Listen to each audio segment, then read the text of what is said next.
Hello મિત્રો, MI કિસાન ચેનલમાં આપનું સ્વાગત છે. મિત્રો, આજે તમને એક વિશિષ્ટ વાડી બતાવું કે આપણે પપૈયાનું વાવેતર કરીએ છીએ માર્ચ મહિનામાં, એપ્રિલ મહિનામાં, અને લગભગ એપ્રિલ મે મહિનો બીજો આવે ને આપણે વાડીમાં રોટોવેટર મારી દઈએ છીએ. પણ મારો પોતાનો પ્રત્યક્ષ અનુભવ છે કે એક વખતે મેં 1100 પ્લાન્ટ રાખ્યા હતા. 1100 પ્લાન્ટ 19 થી 20 મહિના મેં રાખ્યા હતા. એમાંથી સારું એવું ઉત્પાદન મેં મેળવ્યું હતું. પર પ્લાન્ટે લગભગ 1000 થી 1100 રૂપિયાનું મેં પ્રોડક્શન મેળવ્યું હતું.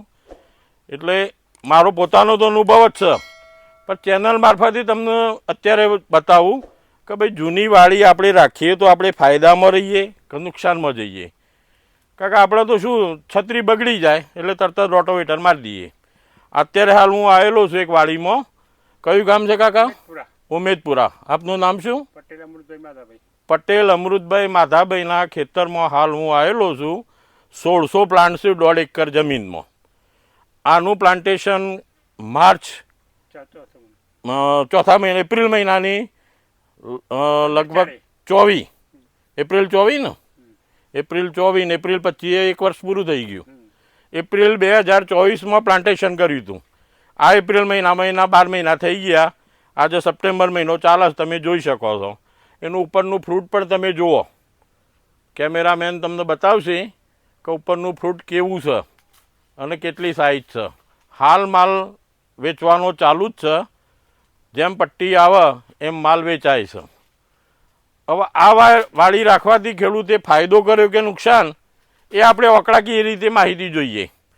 અમૃતભાઈ, તમને આ વાડી રાખવાથી ફાયદો થયો કે નુકસાન થયું? રાખવાથી નવું વાવેતર કરીએ, કપાસ કે ગમે તે લઈએ, એના કરતાં વાડી રાખવી જરૂરી છે. અમૃતભાઈનું કહેવું એવું છે કે એપ્રિલ મહિનામાં હું કદાચ મે મહિનામાં કાઢી નાખીને કે કપાસ કરું તો કપાસમાં પાછા ખર્ચા કરવાના ચાલુ રહ્યો.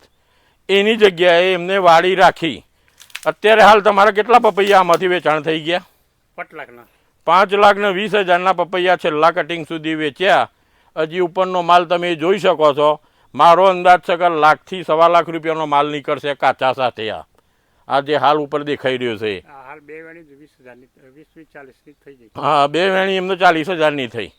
એટલે હજી ગણીએ આપણે લમસમ 6-6.5 લાખનું આવકનું એમને થાય કાચા સાથે. હવે ખર્ચો કેટલો કર્યો છે તમે આમાં? 1,30,000 કમ્પ્લીટ ટોટલી ખર્ચો 1600 પ્લાન્ટમાં. પ્લાન્ટ લાવ્યાથી મજૂરી, ખાતર, દવા બધા ખર્ચા ગણતા 1,30,000 રૂપિયાનો એમને ખર્ચ કર્યો છે. હવે 6,50,000માંની 1,30,000 માઇનસ કરો તો એટલો એમનો નફો મળ્યો. અને આ શિયાળુ વાવેતર નિયમ પ્રમાણે થવાનું જ છે. એમને કોન્ટ્રાક્ટ સિસ્ટમથી આપી દીધેલી છે વાડી. 191ના ભાવમાં આપી હતી પહેલાં, 200ના ભાવમાં પહેલાં આપી હતી. અને છઠ્ઠા મહિનાથી ભાવ 100 નવો ભાવ અત્યારે કર્યો પાછો. હા, પાછો નવો ભાવ કર્યો. એટલે વેપારી આઈને તોડી જાય છે. એટલે મિત્રો, ચેનલ મારફતે મારે તમને એ જણાવવું છે કે વાડી તમારી 20 મહિના ઊભી રહે એના માટે શું કરવું. તો 20 મહિના માટે ઊભી રાખવી હોય તો વાવતા પહેલો મગજમાં એક રાખો, એકરે 10 ટોલી તો છોણિયું પાથરી જ દેવાનું અંદર. બરાબર? છાણિયું પાથરીને પછી તમારે કેમિકલ ખાતરો બેડમાં આપી દેવાના. એ વાડી કોઈ દિવસ પાછી ન પડે. 10 ટોલી છોણિયું અંદર જો જમીનમાં એકરે પડ્યું હોય તેમાંથી ભરપૂર કાર્બન મળ્યા જાય. અને પછી તમારા રૂટીન જે ખાતરના ખર્ચા થાય, ડીએપી, પોટાશ, સલ્ફેટ, માઇક્રોન્યુટન, ફંગીસાઇડ, આ બધા ખર્ચા ધીમે ધીમે કરવાના. વાડીનો જો લાંબો ટાઈમ ટકાવવી હોય તો છાણિયું વધારેમાં વધારે ભરવું પડે. નવા વર્ષમાં તમે પ્લાનિંગ કરો પપૈયાનું વાવેતરનું તો 4 એકર કરતા હોય તો 2 એકર જ કરજો. પણ 2 એકરમાં છાણિયું ભરપૂર ખાતર ભરીને પછી જ પ્લાન્ટેશન કરવાનું. કારણ કે મારે તો, હું ફિલ્ડમાં ફરું છું, મારી જોડે 50 થી 60 એકરનું કન્સલ્ટિંગ છે પપૈયાનું. તો હું જોઉં છું કે જે ખેડૂત છાણિયા ખાતરમાં વિશેષ ખર્ચા કરે છે એમાં ભરપૂર એમને ઉત્પાદન મળે છે.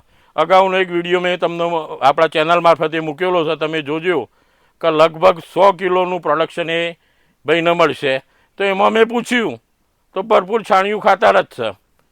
એના કારણે આજે એમને સારામાં સારું ફ્રૂટ લાગી ગયું છે. નવી વાડી હતી, વચ્ચે એમને પહેલું કટિંગ પણ કરાવી દીધું. હવે કટિંગ રેગ્યુલર ચાલુ થાય અને એના સરવાળેમાં આંકડા મૂક્યા કે 100 કિલો પર પ્લાન્ટે પ્રોડક્શન એમને મળશે.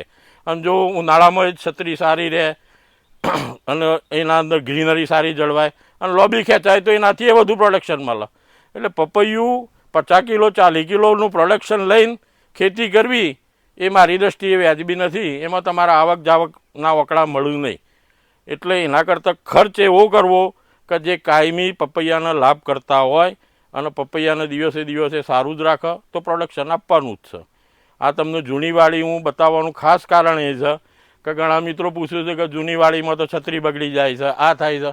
તમે આ જોઈ શકો છો, કેમેરામેન આ છત્રી બતાવો, ઉપરની જુઓ. આટલા મહિના થયા તેમ છતાં પણ ઉપરની ગ્રીનરી જુઓ તમે, ફ્રૂટે ચાલુ છે, ફ્લાવરિંગે ચાલુ છે. એટલે પપૈયું ઉનાળો આવવાનું 45નું ટેમ્પરેચર આવે અને છત્રી બગડી જાય એ હું માનવા તૈયાર નથી. જો ભરપૂર અંદર ખોરાક પડ્યો હોય તો ઉનાળામાં છત્રી તમારી સારી રહે. આ વાડી હું લગભગ એપ્રિલ મે મહિનામાંથી જોતો આવું જ છું કાયમી. આજે સમય કાઢીને જૂની વાડીનો સ્પેશિયલ વિડીયો બનાવવા માટે જ ઊભો રહ્યો. કારણ કે અમૃતભાઈ મારા સંપર્ક નહોતો, પણ એક બીજા ભાઈએ રોડ પર મને વાત કરી કે અમૃતભાઈ ત્યાં આગળ જ છે ખેતરમાં. કારણ કે માલિકની પરમિશન સિવાય આપણે વિડીયો ઉતારીએ એ વ્યાજબી નથી. અને આપણે જેમ ચેનલમાં માહિતી આપીએ એ સચોટ જ આપવાની, ખોટી આપવાની નહીં. મારી જોડે ખેડૂત ઊભા જ છે, તમે જોઈ શકો છો. એમને મેં આંકડાકીય માહિતી પૂછી એટલે ખાતર તો આપેલું જ કોઈ ટાઈમ જો અમૃતભાઈનું કહેવું છે કે છાણિયું તો આમ આપ્યું જ નથી. તેમ છતાં પણ તમે જુઓ, જો છાણિયું આપી હોત તો હજી કેટલું પ્રોડક્શન મેળવો. હા, એટલે છાણિયું તો આમાં નાખ્યું નહીં, તેમ છતાં પ્રોડક્શન એમને મેળવ્યું. એટલે આપણે ખર્ચા કરશું તો પપૈયું તો સામે એટલી આવક આપી જ દેશે.